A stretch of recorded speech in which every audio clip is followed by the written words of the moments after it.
The country on the Horn of Africa, the name invokes a unique identity incongruent with the African traditions because it is coming from foreigners.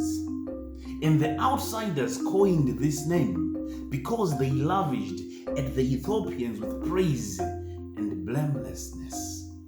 They were good. These I take as leaders. Why? Because they were always independent. It is one of the countries in Africa that we do not talk about colonization. What is the name? What does the name Ethiopia mean?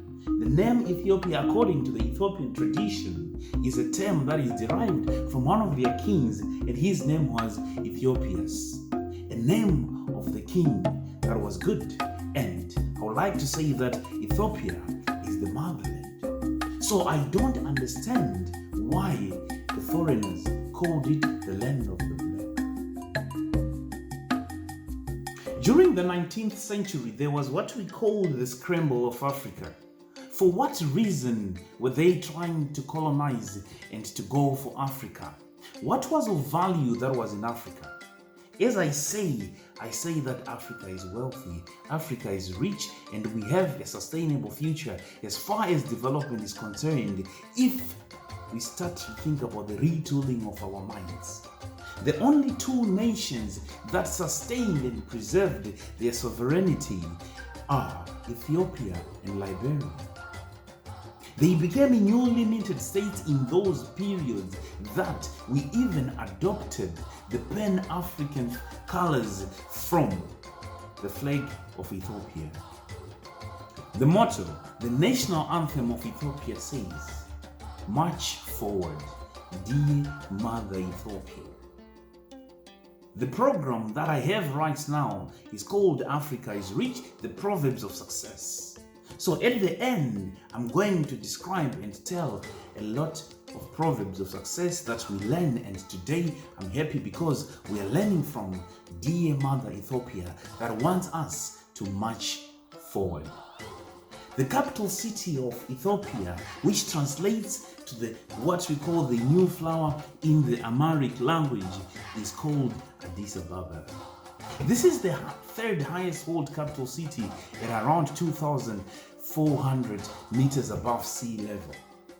The one thing that I like about Ethiopia is that you cannot separate Ethiopia from coffee.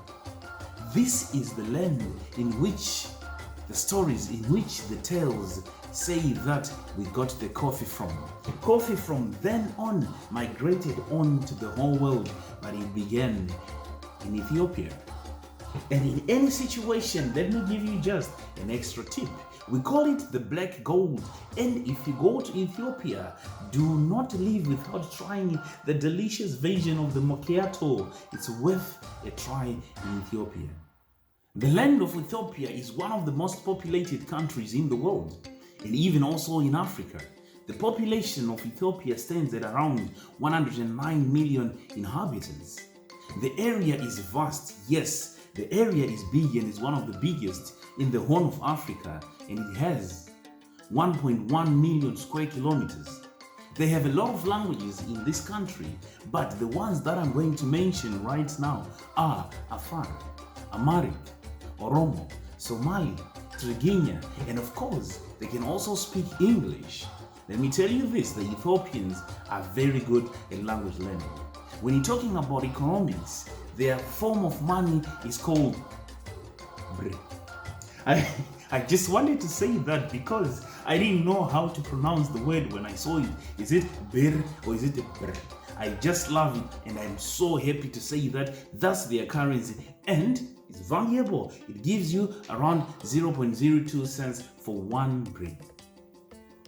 One of the biggest highlights as far as Ethiopia is concerned is that it is the first independent African member of the League of Nations and the United Nations. It started being prominent on the world stage in 1896, and this shows the power, this shows how independent this country has been.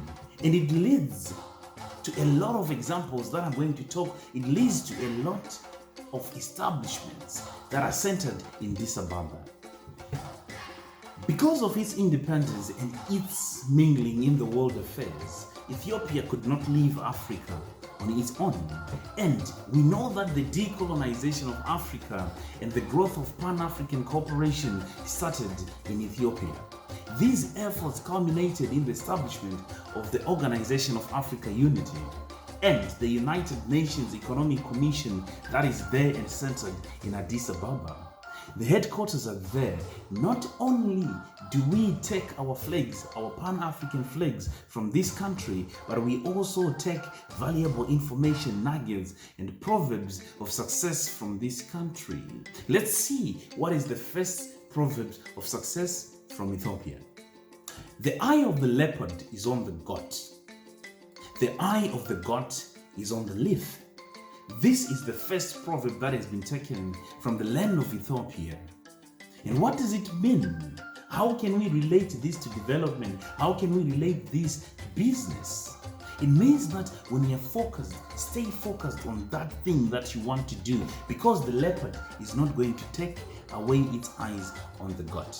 This is the same situation for the goat. A hungry goat will always be looking for that leaf, and the eye of the browser are always going to be on that leaf. As far as business and development is concerned, this is what we are looking forward for. If you are a browser, focus on the leaf, focus on the business that you have. If you're a carnivore, if you're a leopard, simply focus on the goat, because that is going to be your meal. In this situation, we are talking about having focus on business that you have started, focus on the project that you have started, and for that, you're going to get the reward. So, there are so many results that we can get from this proverb. The second proverb that is coming from the land of Ethiopia says that a good name is better than a good perfume. This is what we call reputation. Is your name dragged into the mud? Do you stand in front of people and people look aside? Can you be successful if you don't have a good name, but if you have a good perfume? No. You're going to be successful if you have a good name. Even if you have got a stench of sweat, people are going to be listening to you and people would want to associate with you, because a good name surpasses a good perfume. Even when you're doing business, this is the story, because we're trying to build an Africa with a sustainable future. If we have got bad names, then the name of Africa shall never rise. The name of Africa shall never go up. So a good name in business, a good name in relations, a good name in politics, a good name everywhere will lead us to a sustainable future. The final proverb, as far as the land of Abyssinia is concerned, is when one is in love, a cliff becomes a meadow. Love. Yeah? A beautiful thing, but we're talking about strong emotions here, in which when you want something, even the obstacles, even the biggest barriers are going to turn into stepping stones. You're going to stomp on those stepping stones and you're going to run your way to victory. This is the same in business. This is the same in production. This is the same if you set your mind to it. If you want something, you're going to find a way. Where there is a will, there is a way.